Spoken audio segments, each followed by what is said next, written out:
The agenda, what we'll be covering today is what is a self-directed IRA or real estate IRA, retirement plans that can be self-directed, the benefit of having control of your retirement, alternative investments permitted in a self-directed IRA, and IRS rules and regulations on IRAs. I'll speak for roughly 25 to 30 minutes, and then we'll take questions thereafter. You have a chat box in the lower left corner of your screen where you can submit questions to me, and I'll answer them as time permits at the end of the presentation. So first, before we get started, just a quick disclaimer to let you know that the Entrust Group does not provide investment advice or endorse any products.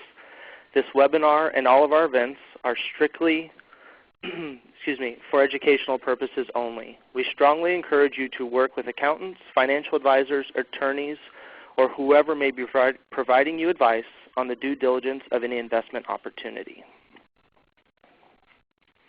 About the Entrust Group. We're an administrator for self-directed retirement plans and other tax-enhanced accounts like education savings and health savings accounts. We are a leader in the self-directed industry and have been doing this for more than 30 years. We have more than 15,000 clients and more than $2 billion in assets under administration. One of the things we pride ourselves on is the quality of our team and our knowledgeable staff. All eligible staff members have a Certified IRA Services Professional designation, or CISP designation, which is pretty extensive for our industry. In order to be eligible for a CISP designation, a person has to have 4 years of dedicated IRA operational and technical experience.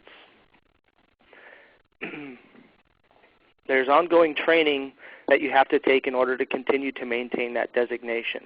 And one thing I'd like to add with that is we require all of our staff to take the same training, even though they may not be eligible based on a seniority basis for the CISP designation. We require them to go ahead and take the same training so we're all continually advancing our knowledge within the IRA industry as a company. And we utilize this knowledge by assisting and educating our clients in various ways. We have a national CE program. We do national and local in-person events as well as webinars like this. And speaking of events, actually, we have a workshop next week down in Marina del Rey, California called The Power to Invest. It's a little bit of an advanced workshop, but it will cover private placements, how to conduct due diligence on privately held companies, and the process of investing in private placements with an IRA. The local offices. We are the only administrator that has a local office model. We hear from clients and business associates that there's a tremendous value in this and having the local presence. I mean, it could be something as simple as being able to do local events in somebody's backyard, or clients being able to walk into an office, sit down, and talk to a business development manager face-to-face. We currently have 9 locations and will continue to grow and expand our local offices in the years to come. Okay, what is a self-directed IRA? This is interesting. One of the things that people ask me when I tell them what it is I do is that legal, or how come I haven't heard about self-directed IRAs before? Well, to me, the answer is kind of simple. It's because most custodians or administrators that offer IRAs, being banks or brokerage firms, only permit mutual funds, stocks, and CDs because they have a vested financial interest in you obviously selecting those investments. In reality, the traditional IRA was the original individual retirement plan, which came into existence when the Employee Retirement Income Security Act of 1974, or otherwise known as ERISA, was passed by Congress. This essentially created IRAs, which were permitted starting in 1975. The intent of this was to allow a worker who was not covered by a pension or 401k plan to accumulate tax-advantaged savings for eventual retirement. This covers self-directed IRAs because they are technically no different than any other IRA you're familiar with. An IRA is an IRA is an IRA, essentially. A self-directed IRA is unique because of the available investment options it has. So an IRA that allows investments in traditional assets like stocks and CDs, as well as non-traditional assets like real estate, private stock, and precious metals, is what's known as a self-directed IRA. With the self-directed IRA, the IRA owner selects the investments. Like I mentioned a little earlier, we don't offer investment advice or endorse any products. The choice is yours to make. You select the investment and then direct us to purchase it on your IRA's behalf. One thing in common with all other IRAs is the IRS regulations require that either a custodian or administrator hold the IRA assets on behalf of the IRA owner. The custodian and administrator essentially files required IRS reports, issues your statements, assists you in answering questions, understands the rules and regulations regarding prohibited transactions, what you can and can't do, because the self-directed IRA has a lot more flexibility, and we perform all the other administrative duties on behalf of the self-directed IRA owner. The last bullet point on our slide is the real estate IRA. Some of you may have heard the term real estate IRA. There really is no difference between a real estate IRA, a precious metals IRA, traditional IRA, whatever the case may be. It's just that the kit, the packet, the forms are geared and tailored to the investor to make it an easier process for them. If you were to go to our website, theentrustgroup.com, you'd see that we have all those types of kits. The difference between a real estate IRA kit and a regular traditional IRA kit or a precious metals kit is the real estate IRA kit has the forms necessary to facilitate a real estate transaction. All IRAs for individual are going to be either a traditional or a Roth. So the real estate IRA can be a traditional IRA or it can be a Roth IRA just geared towards a real estate investment. Plan types. All IRA plan types can be self-directed. You can self-direct. The first one is traditional. Traditional IRAs offer two incentives. I'm not going to go into great detail on all the plan types. I'll just keep it generic. But just so you know, all IRAs are the same. I mean, they're federally regulated. An IRA with the Entrust Group, a traditional IRA, has the same requirements as an IRA at any other institution you were to open it up at. But the traditional IRA offers two incentives, essentially, to encourage people to save for retirement. First, you get regular contributions to a traditional IRA may be tax deductible. And the second thing is earnings on a traditional IRA are not taxed until the IRA holder, or in some cases their beneficiary, takes the money out. Contributions for traditional: if an individual has not reached 50 years by the end of the year, the maximum contribution that can be made is the lesser of $5,000 or the amount of their taxable compensation. So what that means essentially is if you've made $3,500 this year, that would be the limit of the contribution that you could make for this year. You couldn't contribute up to the $5,000. If an individual is over 50 years of age by the end of the year, the maximum amount, assuming the compensation requirements are there, would be $6,000. They allow for a $1,000 catch-up contribution. The Roth IRA is a newer IRA, and it is the individual retirement plan that is funded with post-tax dollars. But all earnings, including interest and dividend income, grow tax-free. So you pay income taxes on the initial contribution. You can't write it off on your taxes at the end of the year that's made, but you can withdraw the earnings tax-free as long as certain requirements are met. In addition, you can also withdraw your direct contributions at any time. You can withdraw earnings at 59.5, but you're not required to take distributions at any age. With the traditional IRA at 70.5, you're required to start taking what we call RMDs, or required minimum distributions. Like the traditional, the Roth IRA has the same contribution limits. If you're under 50, the maximum is $5,000. If you're over 50, the maximum is $6,000. The individual K, is similar to 401k plans that we currently have with traditional businesses, but for businesses that employ only owners, their spouses, and partners. An individual K has two components based on employer and employee roles. So you have, for the employee, you have a salary deferral based on earned income up to the allowed limit. And for the employer, you have a profit-sharing contribution with a maximum 25% of the compensation up to the allowed limit. The SEP IRA stands for Simplified Employee Pension, which provides an easy, flexible, low-cost retirement option if you're a self-directed employer or a partner or owner of a corporation. A SEP is essentially a traditional IRA that allows you to make contributions for yourself and your employees. The maximum compensation amount that can be used for calculating contributions in 2012 for a SEP is $250,000 with a contribution capped at $50,000. So if you compare that to the traditional IRA where it may be $5,000 or $6,000, you can obviously see that with a SEP IRA you can contribute much more per year working towards your retirement goals. A simple or a savings incentive match plan for employees is an IRA-based plan that gives employers an easy way to make contributions toward their employees and their own retirement. As simple as for self-employed individuals or small businesses with 100 employees or less.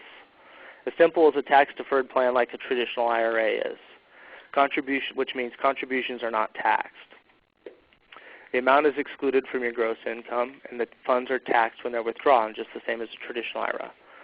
The simple IRA contribution limits for 2012, the employee elective deferrals is up to $11,500 with an additional contribution if you're 50 or older for $2,500. One of the things here is the employer can choose the contribution method. Either match employee contribution 100% up to 3% of compensation, or contribute 2% of compensation up to $250,000 for 2012. Now obviously all of these things are on our website. You could go back and look at them for greater detail and further explanation, or you could reach out to any one of our offices and we can kind of go through the plans and the differences for you. Two other plans that can be self-directed that aren't retirement accounts are the Education Savings Account, or the ESA, and the Health Savings Account, or HSA. The ESA account is a Coverdell Education Savings Account,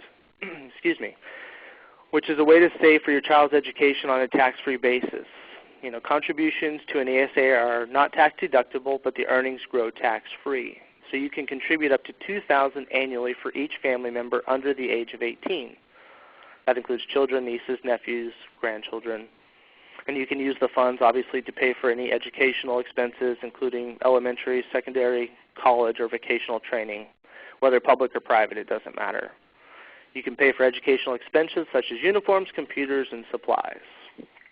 Now the HSA, or the Health Savings Account, is a tax-advantaged medical savings account for people who are enrolled in a high-deductible health plan, or an HDHP. You can use the funds for medical expenses such as prescriptions, eye care, dental, and some over-the-counter medications. The funds contributed to your HSA are tax-deductible, reducing your taxable income. Again, kind of like the traditional IRA, the same thought. To qualify for an HSA, though, you have to meet the following requirements. You have to be enrolled in a high-deductible health plan. You can't have any other health coverage. You're not enrolled in Medicare, and no one can claim you as a dependent on their tax return. Now the limits for that are a little bit different, but for 2012 they're broken into single coverage and family coverage contribution limits. The single coverage limit is $3,100, the family coverage is $6,250, and each one of those has a catch-up contribution for over age 55.5 of $1,000.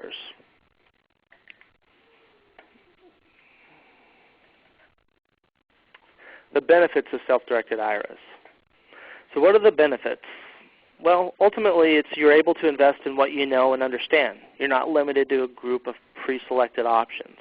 So for example, if you're familiar with real estate, as it says, you can leverage that knowledge by investing in real property. If you're a real estate agent or real estate broker, you know the market, there's a great opportunity you think based on a house that you could turn around and rent it out.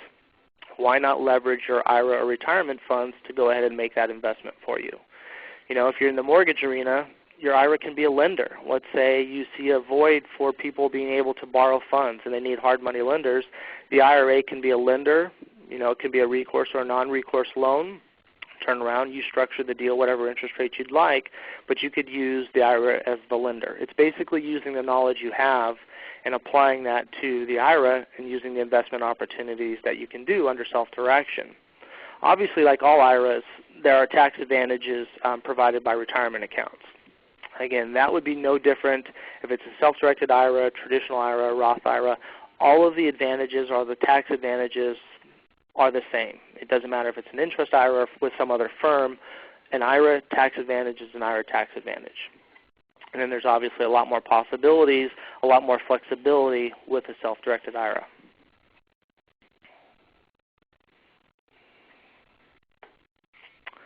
What can I invest in?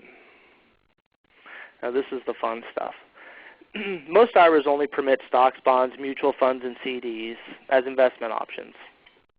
A self-directed IRA allows those types of investments, so you can still do all of those. You can do your stocks, your bonds, your mutual funds, your CDs, but you can also do stuff like real estate.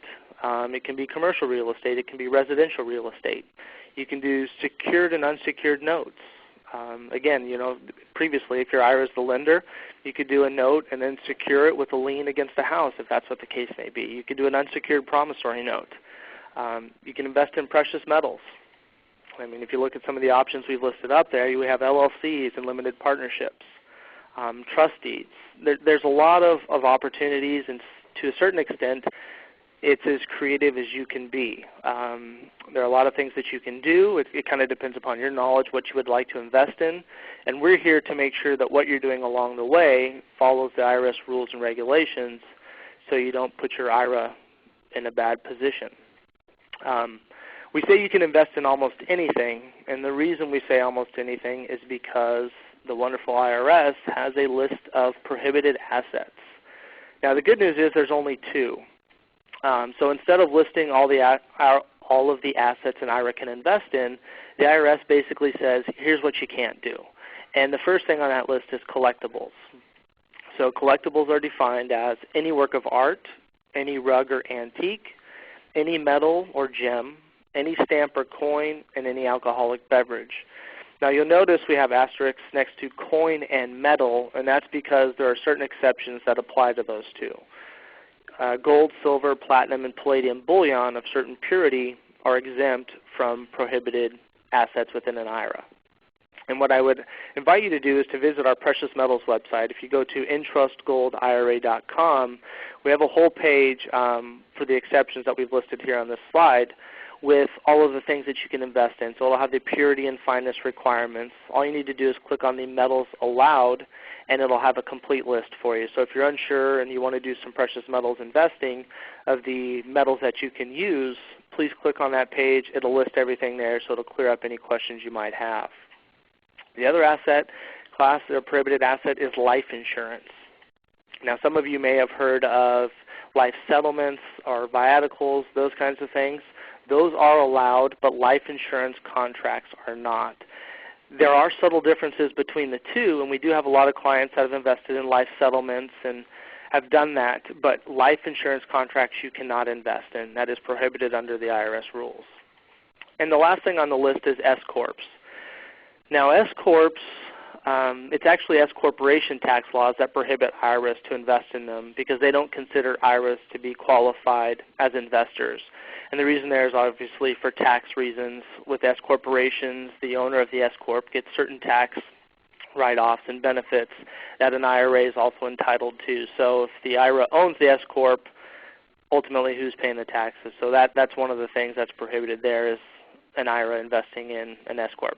Now that doesn't mean, in the other examples that we talked about, that the IRA couldn't be a lender to an S-Corp. You could do a secured and unsecured promissory note to an S-Corp. That would be allowed.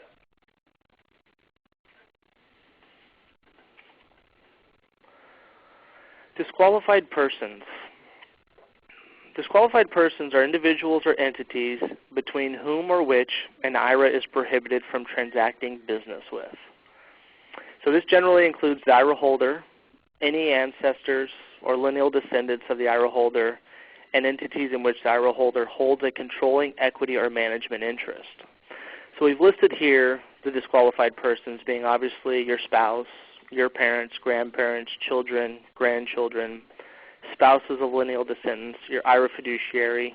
For example, in this case, the Entrust Group would be disqualified. We couldn't do a transaction with you, meaning you couldn't loan us money, you couldn't buy something from us. And then obviously the IRA beneficiary is someone else that's disqualified because they have an interest in the IRA account. The reason essentially that these are disqualified persons is there shouldn't be any favorable treatment with whom you're doing business with or the IRA is doing business with. So for example, if you were to do a promissory note to your spouse, the interest rate or the terms of that deal obviously would be much different probably than anybody you would do third party off the street that you didn't know. So the IRS has gone ahead and created a list of disqualified persons, which we have obviously up here for you. Now with that being said,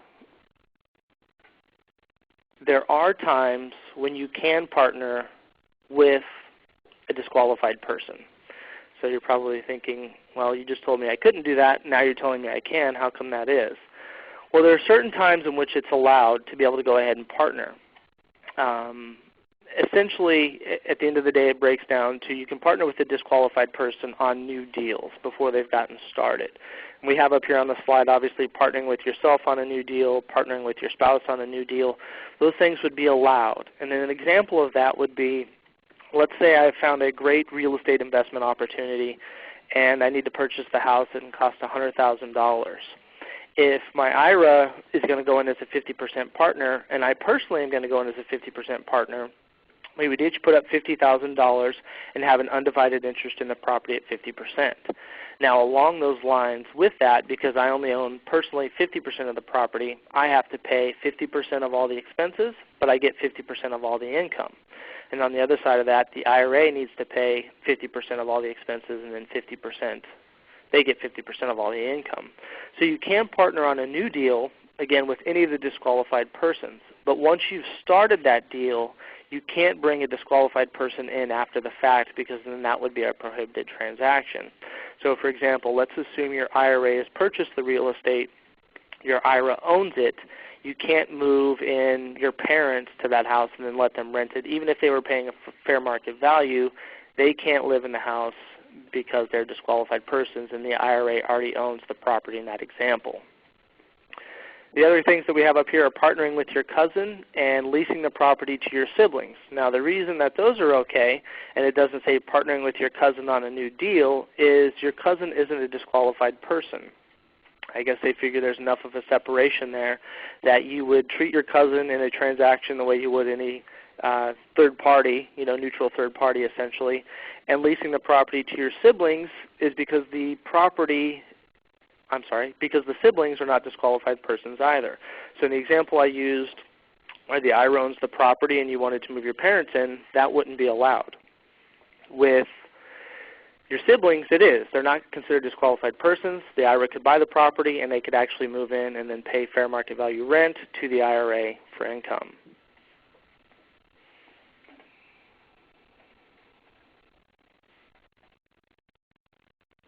IRS rules and regulations. These are lots of fun things, and we could probably spend an entire day on them. But what we've done is we've just kind of gone ahead and highlighted the ones that we reference or refer clients to all the time, something that you should definitely be aware of when you're looking to do investing, when you are getting ready to open your self-directed IRA. There's just certain things that you want to be aware of.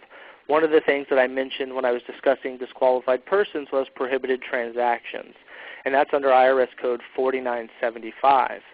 And doing a transaction with a disqualified person is a prohibited transaction. So this code here will go through and kind of walk you through what are prohibited transactions, what they look like, who they're with, what it means, how they apply to disqualified persons. The other ones that we have up are IRS Publication 590, which deals with IRAs, 560, which is talking about the retirement plans for small businesses that we covered very briefly a little bit earlier, your SEP, your Simple, your Individual K. And the other things that we've mentioned are the health savings accounts, the ESA, the HSA, so the Publication 969 for the health savings accounts, Publication 970 for your Coverdale education accounts. And then the last thing is Publication 598, which is tax on unrelated business income of tax-exempt organizations. These are all really important. It's something that you can use as a resource tool when you're getting ready to do your investing, when you're getting ready to purchase an asset, or you're just doing your due diligence on whether or not self-directed IRA is fit for you. These are definitely things that you'd want to look over and make sure you're familiar with them.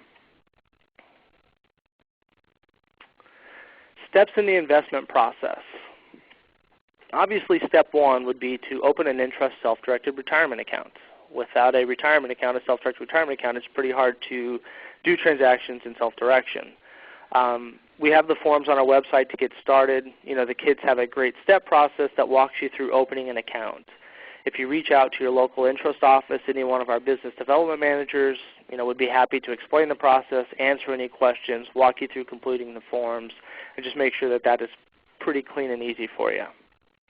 Second step is to fund the account. Now there's a couple ways you can do this. You have a contribution, you have a transfer, or you have a rollover. Each one of those requires a form that you complete. Contribution and potentially a rollover, you would already have the funds, and you could just go ahead and write a check and send that in with your paperwork. The transfer form is something that you would complete and send in to us, but then we work with your current custodian to transfer over the funds. So if you're with custodian A and you have a traditional IRA and maybe you want to diversify some of that and you want to transfer over, let's say, $50,000, you complete the transfer form indicating how much of those funds you would like to transfer. We'll receive it, sign off on it, and then send it to your current custodial firm to have the funds transferred over. And then we let you know when the funds are in so you can begin the self-directed process. Step 3 in that is research and select your investment. Basically, like I said earlier, you need to decide what investment opportunity best suits your goals and do the necessary due diligence. I mean, we encourage all of our clients to do the due diligence before making any investment. Seek out and reach out to your CPAs and your financial advisors, whomever it may be, when you're getting ready to do this. Do your due diligence on the firm or the investment type to make sure it fits your retirement goals and what it is you're trying to achieve. Once you've made that decision and you've identified the asset you'd like to purchase, the 4th step is to instruct us with a bi-direction letter to go ahead and purchase the asset on the IRA's behalf. Now, a bi-direction letter is an Entrust form that you complete providing us with all the asset purchase details. If it was precious metals, then it would have obviously what precious metals you're looking to buy. We get an invoice from the dealer, match those two things up, and go ahead and fund the transaction. If it is real estate, obviously the bi-direction letter is going to be geared towards the real estate. You need to complete all that information, and then we'll start working with escrow and title companies to make sure the transaction gets done for your IRA. Once that's done, the asset is now owned in the name of your IRA, and you have officially become a self-directed IRA investor. So that would be the simple step process. If you have existing old 401ks, you have current IRAs, whatever the case may be, it's a pretty simple process to transfer them over and start the self-directed process. Excuse me. And then once you've identified the asset, we take care of the rest for you, work with you and any third parties we need to make sure the transactions get done and the asset's booked in the name of the IRA. And that would be the end of the presentation. So we can have a little bit of Q&A now. I see it's 10:30. We have about 15 more minutes. So what I'll do is I'll go back and start reading some of the questions I've received. Can the participant in a current employer 401k plan roll over the proceeds to the self-directed IRA without quitting his or her job?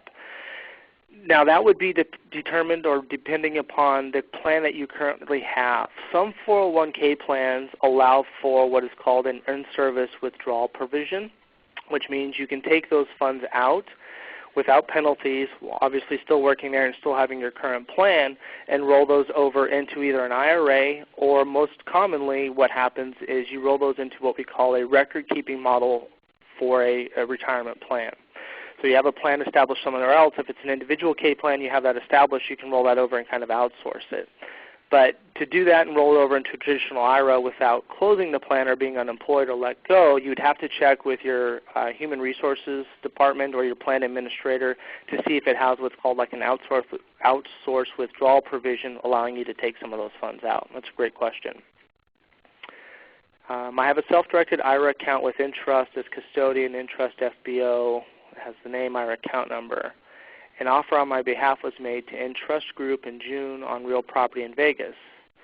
The offer was accepted and there was a contract. 3 months after signing the contract, the seller does not want to sell the property in a short sale to my IRA account. What are my options? So at that point in time, the transaction sounds like it's been canceled if the seller, for whatever reason, has decided they no longer want to go ahead and sell. So what happened with the cancellation of the contract is you would have the funds returned back to the IRA. So the earnest money deposit, whatever the funds are that you put down, would just be transferred back to the IRA, and we cancel the transaction essentially for you. So you just are holding a cash position with nothing showing on the books.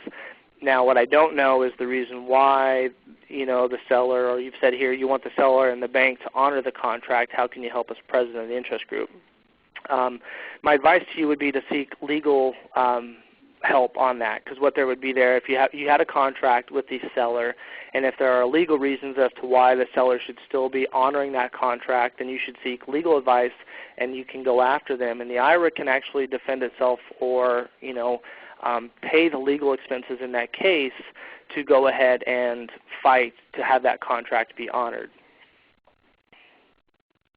Could you email me the slides for the presentation? Yes. After this is over, we're going to go ahead and send out the link for this pre-recorded webinar, or this recorded webinar, which will have the slides, and you can go back through and listen to all of this. So that will be sent to everyone here that registered for the webinar.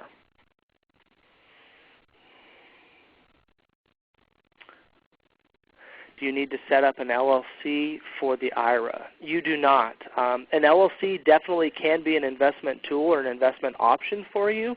It kind of depends upon your goals and what you're trying to achieve. Some people say you have to have an LLC to do any self-directed investing, and that's just not true. An example would be real estate, for example. The IRA can purchase the real estate. It can own it. It would be on title. It would be the Entrust Group for benefit of John Doe IRA 12345. That's actually how it gets recorded. The IRA is the direct owner of that real estate. Another option would be to set up an LLC, which the IRA owns or invests in, and then the LLC purchases the real estate. So, for example, if you wanted to do the latter and open up an LLC, you go out and you establish the LLC with the IRA being the member. Now it could be the sole member, the single member, or it could be one of many members depending upon the structure of that and what you're trying to accomplish. Again, if it's a new deal, you could partner with a disqualified person at that time to create the LLC.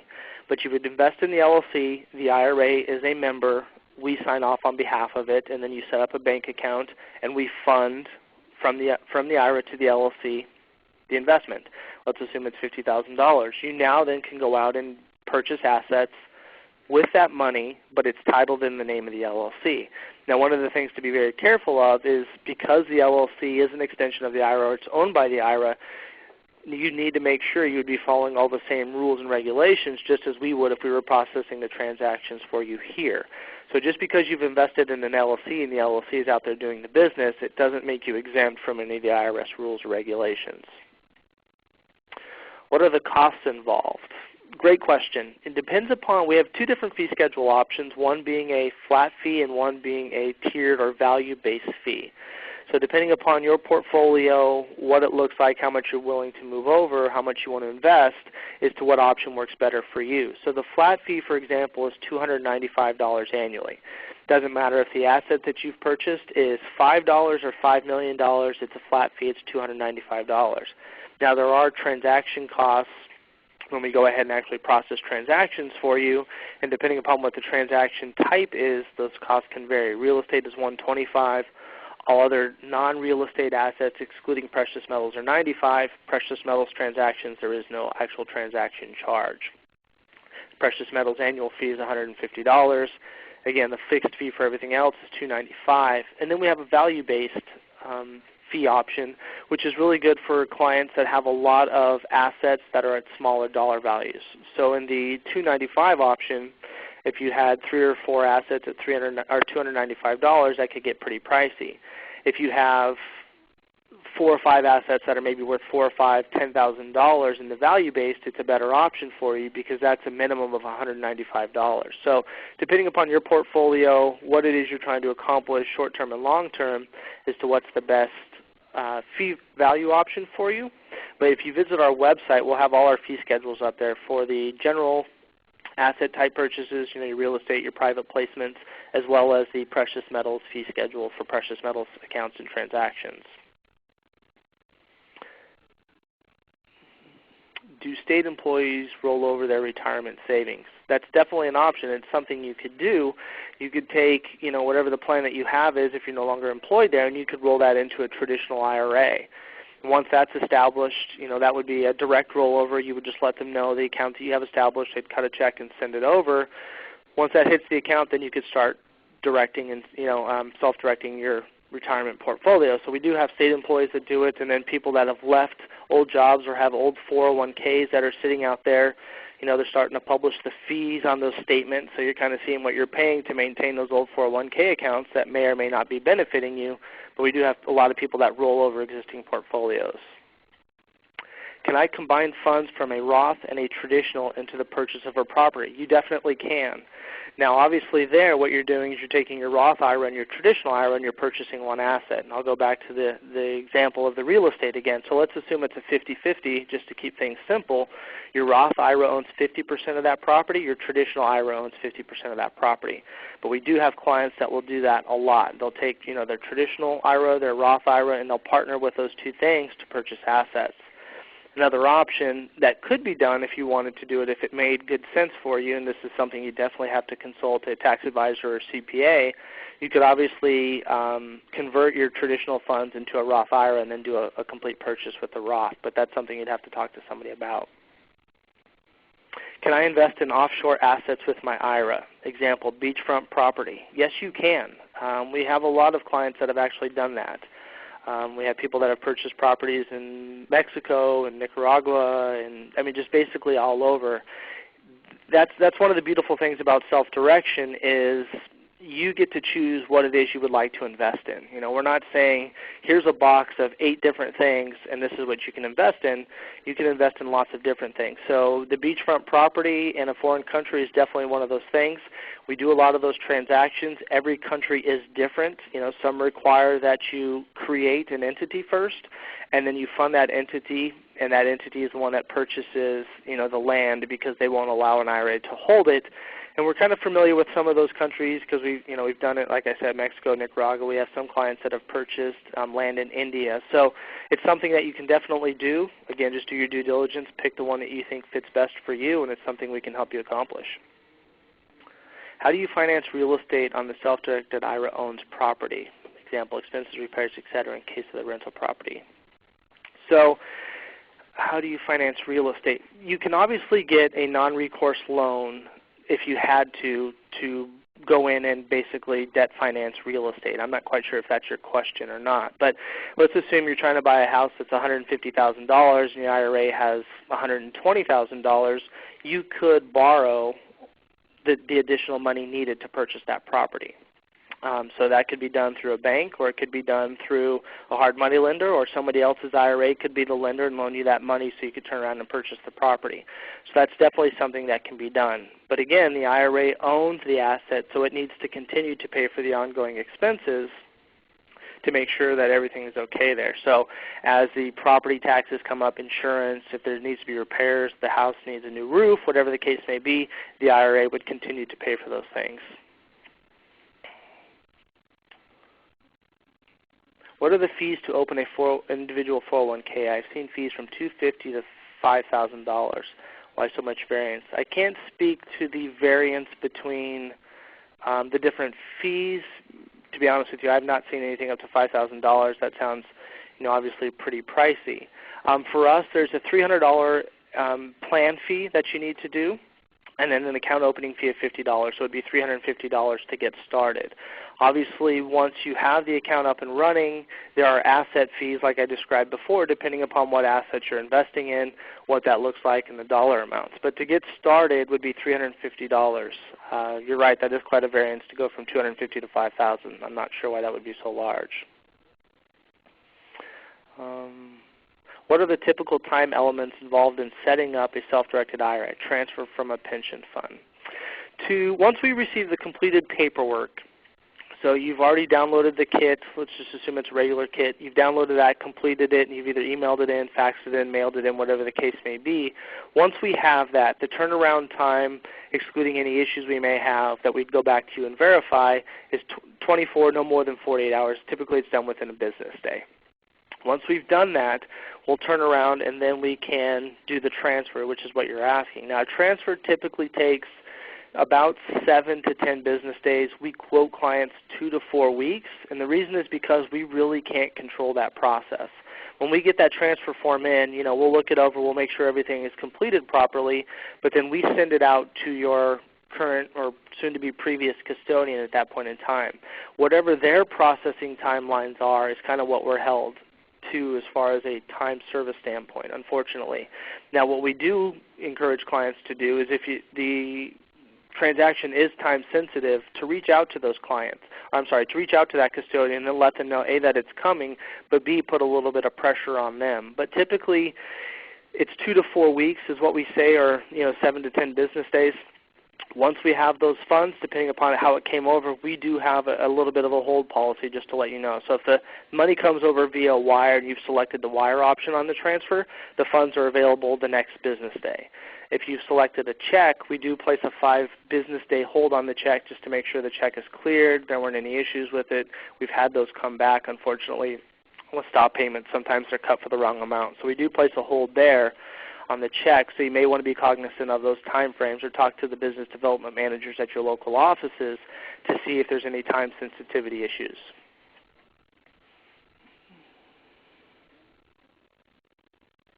If we purchase real estate in our self-directed IRA and have additional funds left, where can we invest those funds and any income from the real estate? That would be up to you. Again, you can invest in pretty much anything except for collectibles and life insurance. So if you wanted to open up a certificate of deposit, that's definitely something you could do. You could do stocks, bonds, mutual funds. You could invest it in precious metals. The opportunities almost are limitless, and then it's kind of whatever you would like to do. Obviously with real estate does have ongoing expenses, so there would need to be some cash that's left or available to cover for repairs or property insurance, whatever the case may be. But once that money comes in and it's in the IRA, or if there's any money left over, you could invest it in whatever you'd like. You could turn around and buy gold coins or silver bullion or anything like that. A custodian-like interest is always required in a self-directed IRA, correct? Yes. A custodian-like interest is required in any IRA. I mean, that is not something that's significant or only applies to self-direction. If you go to your local bank and you open up an IRA there, they're your custodian. Now the difference there obviously is what they've limited the investment opportunities, but they're still the custodian for that IRA. They need to be there just as we need to be here for the self-directed IRA. Somebody has to, per IRS, be here to hold those assets and basically administer the account on the IRA's behalf. If I use Entrust for down payment, will a lender loan on the property? We do have clients that have debt financed or leveraged property, a lot of it actually. Now with the turn with the economy and stuff, there are less banks doing the non-recourse lending, and the LTV or loan to value ratios are different than they were previously, but definitely we have a lot of clients that will use the IRA funds for the earnest money deposit and some of the purchase, and they will debt finance or borrow the rest of the money from a bank, or again, it could be an IRA, it could be any hard money lender, to turn around and purchase that property. And in that case, if you have done that and you have done a mortgage note through a bank, when that note comes in every month, we will make the payment out of your IRA for you.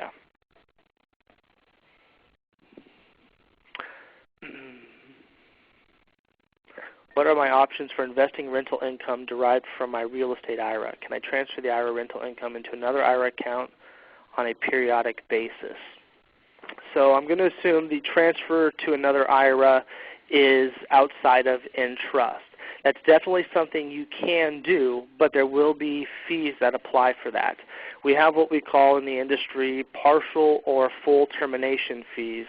And again, it's to keep essentially enough funds here to make sure in this case that the rental property is covered and that the expenses are there and that the cash is there to offset it. So you can do that. You can do it as often as you like. There aren't, for a transfer, because it's a non-reportable, non-taxable event, I mean, you could essentially, if you wanted to, do it once a week. I mean, there are no penalties as far as that goes. There are, however, fees associated with doing that. It's on our fee schedule, but the minimum amount for a partial termination would be $150 with a maximum amount of $500. I own a timeshare property. Can it be sold to a new self-directed IRA and managed through it? Would I be excluded from using it? So if you own the timeshare, you can definitely sell it to, anybody you like. Now, you couldn't buy that yourself through your IRA. Wouldn't be allowed that because you'd be a disqualified person, and that would be a prohibited transaction. But you could definitely turn around and at any point in time sell that. So if you knew of somebody that approached you and they had a self-directed IRA and they thought that your timeshare looked like an attractive option for them, then you could definitely sell that to them. In the example previous, you mentioned you can fund the deposit for rental property. In this example, do you have access to a percentage of cash every month, or does the rental income go into the IRA? The rental income would come back to the IRA unless you have hired a property manager to manage the property for you. And in that case, the rental payments would go to the property manager, and the property manager is kind of fulfilling that role for us. If any funds are needed, the property manager contacts us, and basically what we do then is we turn around and fund additional money over to them.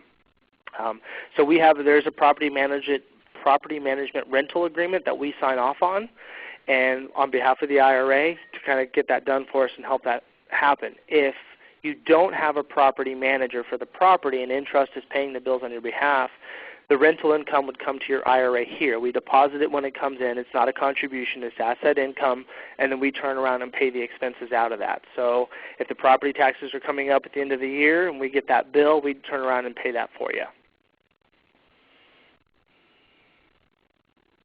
If I'm over 59.5, can I get periodic distributions if desired, and what are the charges? You definitely can. You can go in and you can set up reoccurring distributions if you'd like. I mean, that would kind of be up to you. If you wanted to do that on a schedule on a certain day, we have clients that will set it up on the 1st and the 15th, kind of like a payroll for X amount of dollars. We'll have some clients that will do it once a month, once a quarter, whatever the case may be. That would be on you, however you'd like to structure that, whatever fits your needs. You can definitely get that done, not a problem.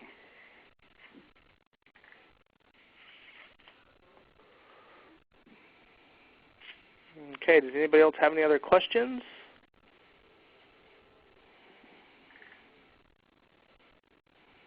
No? Okay. Well, in conclusion, again, I thank you everyone for your time. If you have any questions, on self-directed IRAs, the basics, how does this work, I would encourage you to reach out to your local Entrust office, and one of our business development managers can assist you in answering any of the questions you have. One thing I'd like to take a second to point out before we sign off, and I apologize we're running a little over, is I've heard people say self-direction is too complicated, it's too hard, it has more investment opportunities. It does. I mean, it has more investment opportunities, and we do encourage everyone to do their due diligence, as I've stated a couple times previously throughout this webinar. It's funny to me because we'll spend days, weeks, months searching and doing the necessary research, due diligence, whatever we would, to buy a new car, for example. Would it be easier if there was only 2 or 3 car options? Of course it would be, right? If you only had 2 or 3 options to choose from, it obviously makes the decision a lot easier. But that doesn't make the decision better for you. It doesn't make it better for me. It doesn't make it better for anybody. And it also doesn't mean it's the right decision. It's just a limited number of options. There isn't a one-size-fits-all scenario for your retirement. We're all at different stages of our lives with different goals. And at the end of the day, nobody wants to protect and grow your retirement nest egg more than you do. So why wouldn't you want to take the first step and start to direct your future today? Thanks again for taking the time to join us. Enjoy the rest of your day. Thank you. Thank you. Please stand by.